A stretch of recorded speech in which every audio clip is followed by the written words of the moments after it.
Uma produtora divulgou nesta quinta-feira um manifesto no qual diz que a cena postada por Bolsonaro em que um homem urina em cima de outro homem no carnaval era uma performance de 2 de seus integrantes. Vamos para os detalhes, Vini, conta pra gente. Uma produtora pornográfica, né, Edgar, que divulgou este comunicado chamado Manifesto Golden Shower, né, explicando...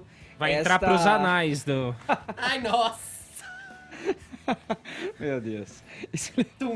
Explicando esta, como eles dizem, Ed, performance dos dois artistas, né, em um bloco no centro de São Paulo. Eu vou ler um pouquinho aqui do manifesto, então, e eles dizem o seguinte: ao contrário do que disse o presidente Jair Bolsonaro, o vídeo que ele tuitou não era um fervo imoral e de carnaval, era uma performance, ato de cunho artístico planejado com o intuito de comunicar uma mensagem de artistas.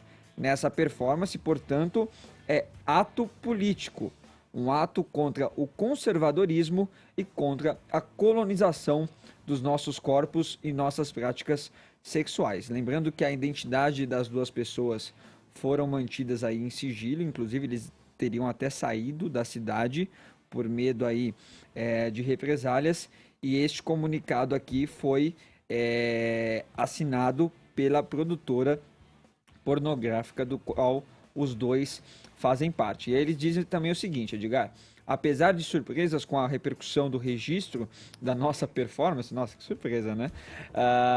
É importante contextualizar a ação que o presidente e sua turma tiveram acesso via Twitter.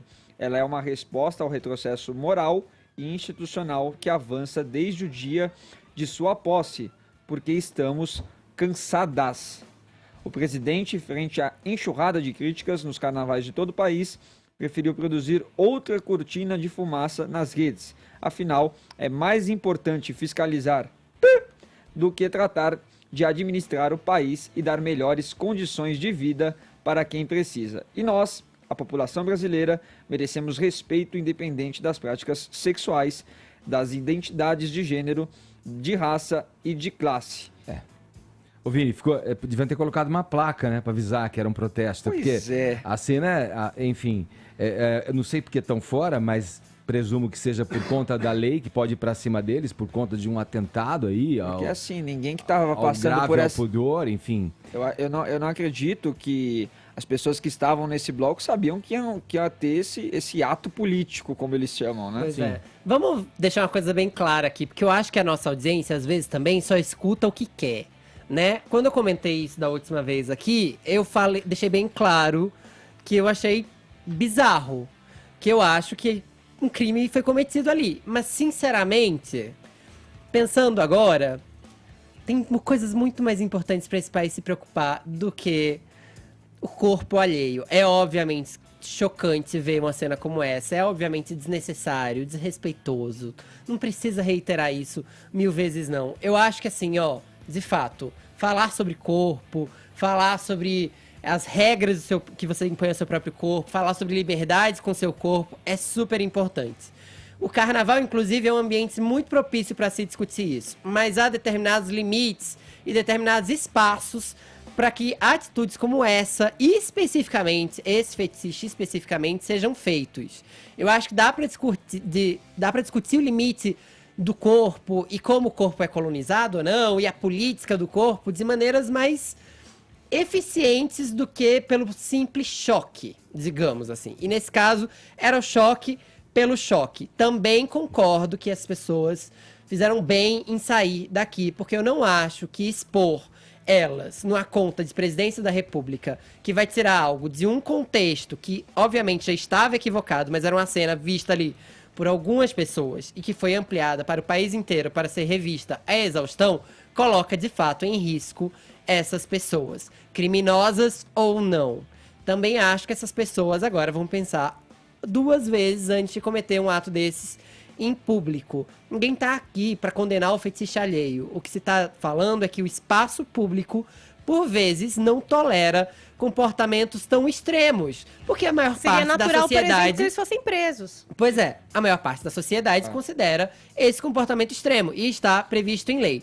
Dito isso, a gente tem coisas muito mais importantes para se preocupar nesse país. O repúdio já foi mostrado. Agora Ô, Fefito, só tem maneiras um pouco mais cerebrais, né, inteligentes de se fazer protestos. Muito mais, E muito de se mais. dizer as coisas que Muito mais. que quer expor, enfim. Ó, eu gosto tanto, tá vendo? Eu aqui emocional falando, aí você resume o que eu queria dizer em uma frase. Mas não é, Fefito. Mas é isso mesmo. Mas acontece que a impressão que eu fico frente a essa cena grotesca, e que, repito, foi um crime, né, de atentado ao pudor, e que se eles podem ser enquadrados na lei, inclusive, eles usaram essa situação para adequar um discurso. Eu não sei, eu não...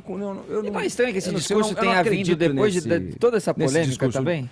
Enfim, Ó, eu tenho só uma eu eu tenho sei, duas viu? observações, né? Primeiro em relação ao ato em si, né? Não é arte, não é política, é um cio escatológico que, como você bem colocou, configura atentado violento ao pudor, não violento, mas atentado ao pudor, né?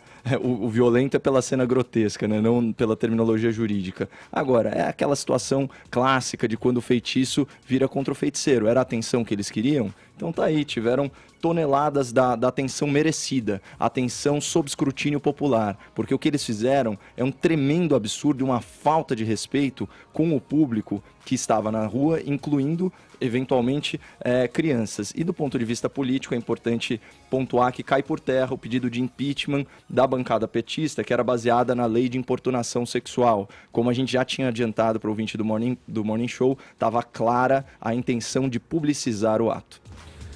vamos girar, Fefito? Fechou? Vambora.